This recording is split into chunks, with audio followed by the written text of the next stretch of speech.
Darling, खूबसूरत लड़कियों में नजाकत और अच्छी लगती है, गुस्सा अच्छा नहीं लगता। तुम कौन हो? Baby doll. हम खूबसूरत लड़कियों की नंगी तस्वीरें खींचते हैं, मतलब ब्लू फिल्म बनाते हैं। कपड़े उतारो और बिस्तर पर लेट जाओ। नहीं, अगर तुम प्यार से मान जाओ तो ठीक है। हम मुर्दों पर कफन डालने में जितना टाइम लगाते हैं, उससे भी कम टाइम में इज्जतदारों के जिस्म से कपड़े उतारते हैं, समझे? भगवान के लिए मुझे छोड़ दो। स्टार्ट।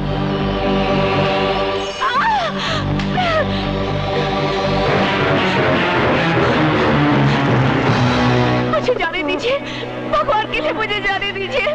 नहीं, नहीं, छोड़ दो मुझे, छोड़ दो।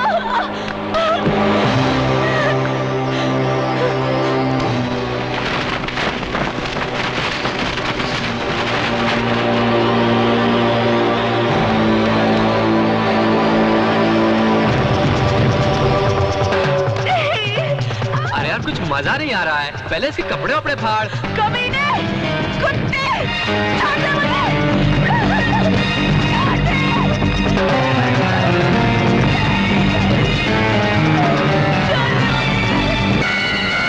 लगा दे इंजेक्शन, बेहोश हो जाएगी हरामजादी। ये ले।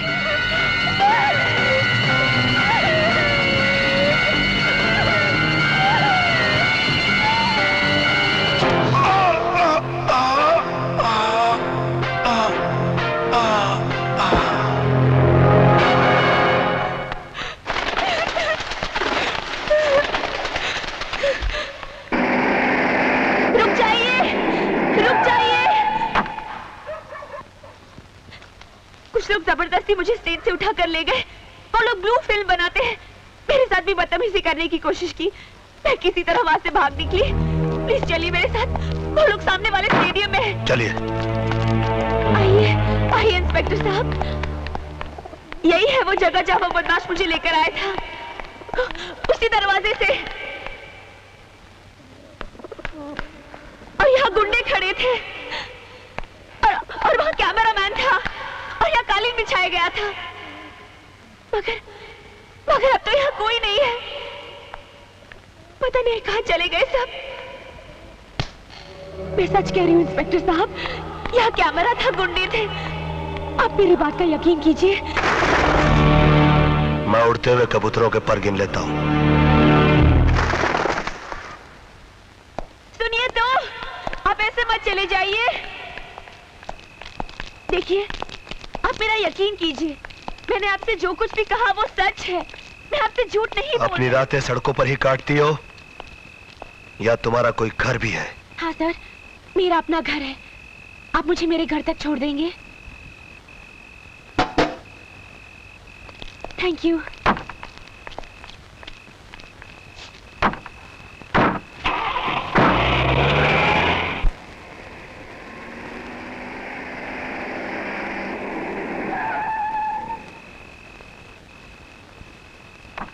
सर, यही मेरा घर है। आइए ना मेरे घर में। मैं चाय बहुत अच्छा बनाती हूँ, आइए।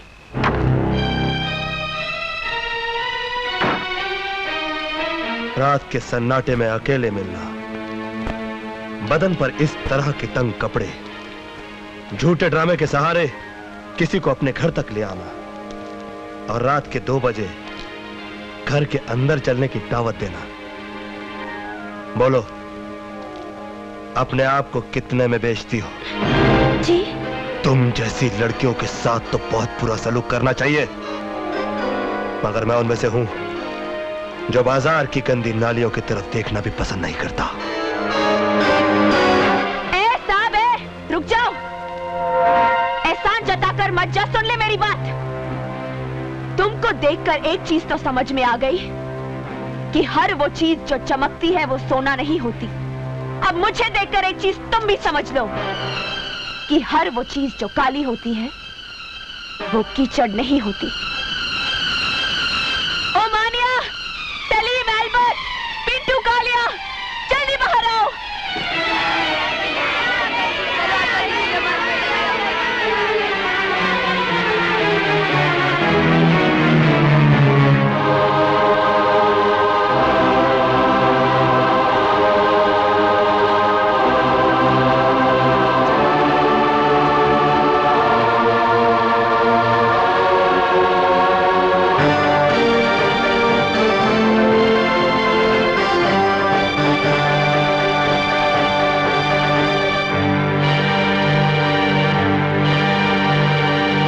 अनाथ और अपाहिज बच्चे हैं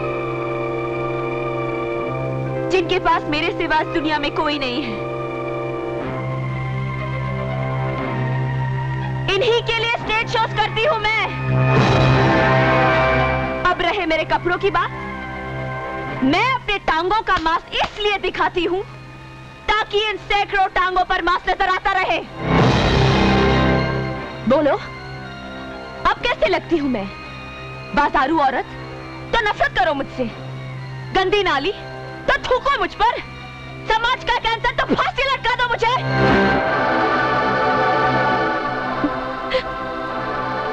तुमने तो किसी न किसी औरत का दूध जरूर पिया होगा।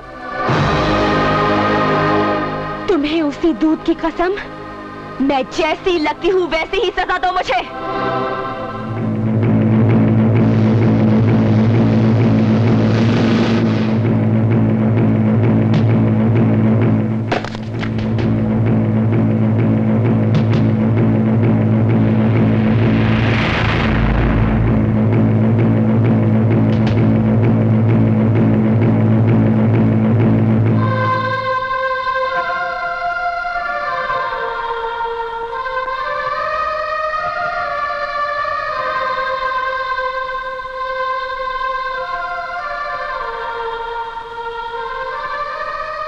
मैं पवित्र गीता को पहले इसी तरह माथे से लगाता हूं, फिर होठों से इज्जत देता हूं। लेकिन मैं, तुम में भी एक महाभारत है, तुम्हारे हर शब्द में क्रांति है। तुम भी पवित्र गीता की तरह हो, इसीलिए तुम्हारे साथ ये सलूक करना पड़ा।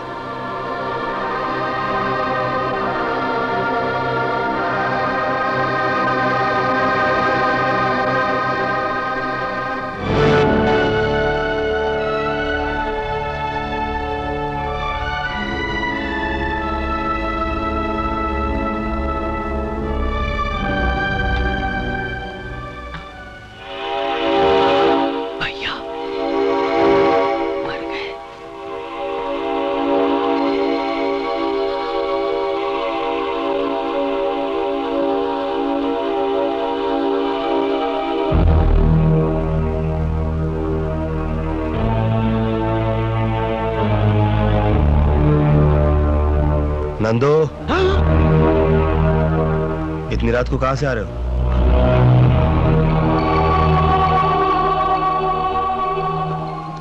एक काम था, मैं काम कर रहा था भैया। देशभक्ति पर एक फिल्म बन रही है, मैं उसी की शूटिंग कर रहा था। ये तो अच्छी बात है, फिर इतना चोरी चोरी क्यों जा रहा था? वो बहुत रात हो गई थी ना भैया, इसलिए। देख, मेरी दो बातें याद रखना। एक तो ये कि काम के लिए कभी दिन रात मत देखना, और दूसरी बात कि चोरों के कदमों की आवाज मैं अपने कानों से सुनता हूं, मगर अपने भाई के कदमों की आहट मैं अपने दिल से महसूस करता हूं। इसलिए एक बार मुझसे चोर बच सकता है, मगर मेरा भाई नहीं। चल जा, जाके सो जा।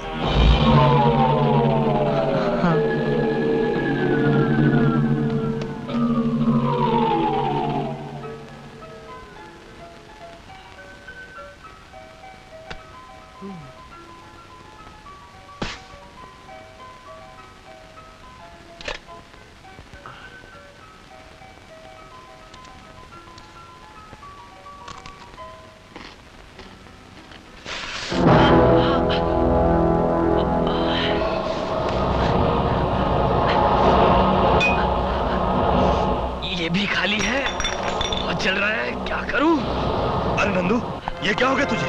कुछ नहीं भैया, थोड़ा सा। थोड़ा सा? ये थोड़ा लग रहा तुझे?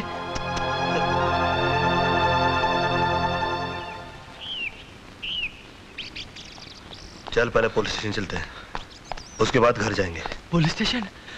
अरे नहीं भैया, आप ही जाओ ना। अरे तू तो एक आम आदमी की तरह पुलिस स्टेशन के नाम से घबराता है। तेरा भाई इंस्पेक्टर है। Now come on. अच्छा हुआ अपनी जीप से वो ऑटो रिक्शा वाला टकरा गया। फायदा अपना हुआ ना, उस रिक्शा वाले का पूरा रिक्शा डैमेज हो गया। अपनी जीप की तो सिर्फ कांच ही निकली है। अपना माल बनाते जाओ, कोई देखने वाला नहीं है।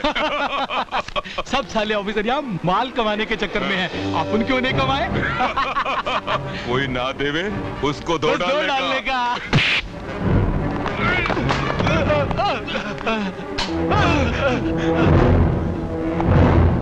माइल्स, ये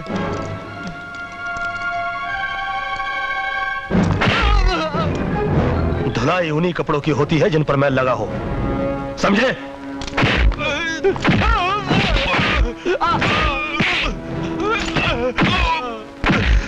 साहब गलती हो गई साहब, मुझे माफ कर दो साहब, गलती हो गई। माफ कर दो। गलती नहीं, जुर्म किया है तुम लोगों ने, और जुर्म के लिए माफी नहीं दी जाती, उसके लिए सजा दी जाती है।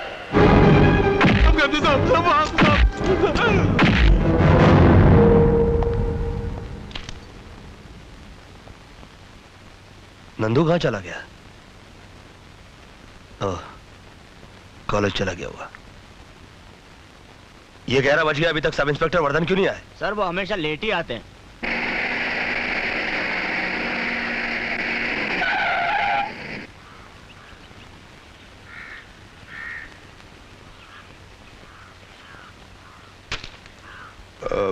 एक्सक्यूज मी सर, वो क्या है कि मैं किसी दूसरे मूड में था, इसलिए मैंने वो सिगरेट काम फेंक। तुमने अपनी घड़ी तो खरीद के पहनी होगी। जी? इसकी कीमत जानते हो? जी। तुम घड़ी की कीमत तो जानते हो, मगर वक्त की कीमत नहीं जानते। ओह, वो क्या सर, कल नींद नहीं आई और कुछ सुस्ती सी भी आ रही थी, इसलिए दारू कुछ ज्यादा पी गया। मिस्टर आदर्शवर्धन, तुम्हें इस बात का कोई हक नहीं पहुंचता कि पुलिस की फर्ज की गंगा जो कि कानून की गंगोत्री से निकलती है, उसे तुम अपनी गंदी आदतों के गटर में डाल दो। सर, मैं भी एक पुलिस ऑफिसर हूं। आप कमरे के अंदर भी मुझे यह भाषण दे सकते थे। यह भाषण नहीं, यह मेरी वार्निंग है मिस्टर आदर्शवर्धन। और मेरी वार्निंग तुम्हारे सिगरेट केस के ऊपर लिखी हुई वार्निंग की तरह नहीं, जिसे तुम भूलकर सिगरेट के कष्ट लगाया करते हो। मेरी वार्निंग कानून की किताब के उस फुल स्टॉप की तरह है, जिसके बाद कुछ भी करने या सोचने की जगह नहीं बचती। जाओ।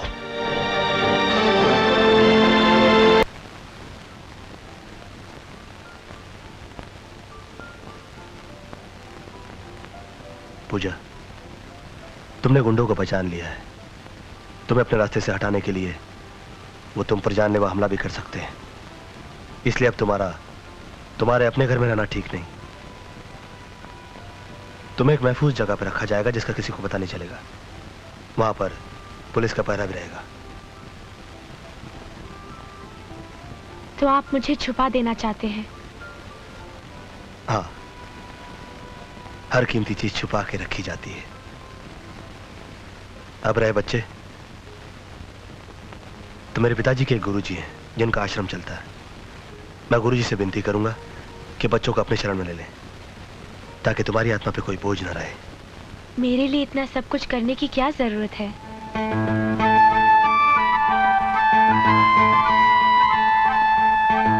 जरूरत है पूजा। क्यों? मैं चाहूंगा कि इस क्यों का जवाब तुम खुद ही तलाश करो। वैसे भी इस दुनिया में हर इंसान को किसी न किसी की जरूरत होती है।